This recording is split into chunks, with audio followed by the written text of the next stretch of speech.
Action মুডত বালাজান আৰক্ষী জব্দ কৰিলে ৩,৩৮১টা টেবলেট আৰু ৮৫টা কফ চিৰাপৰ লগতে নগদ ৫,৩৯০ দিনৰ ১২ বজাত বালাজান আৰক্ষী চকীৰ ভাৰপ্ৰাপ্ত আৰক্ষী সীমা চেত্ৰীৰ নেতৃত্বত ১৭ নং ৰাষ্ট্ৰীয় ঘাইপথৰ এক গোপন সূত্ৰৰ ভিত্তিত অভিযান চলায় আৰু সন্দেহবশতঃ এখন আল্ট্ৰাবাছ আটক কৰি তালাচী চলাই বৃহৎ পৰিমাণৰ নিচাজাতীয় টেবলেট আৰু কফ চিৰাপ জব্দ কৰিবলৈ সক্ষম হয়।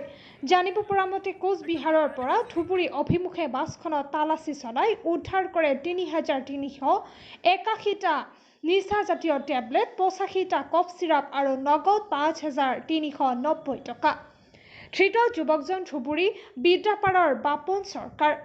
ধৃত ব্যক্তিজনক বালাজান আৰক্ষীয়ে জেৰা অব্যাহত ৰাখিছে।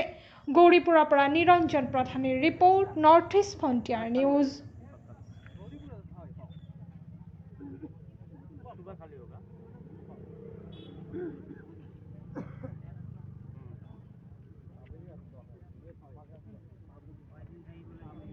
देख के आपको बताता है।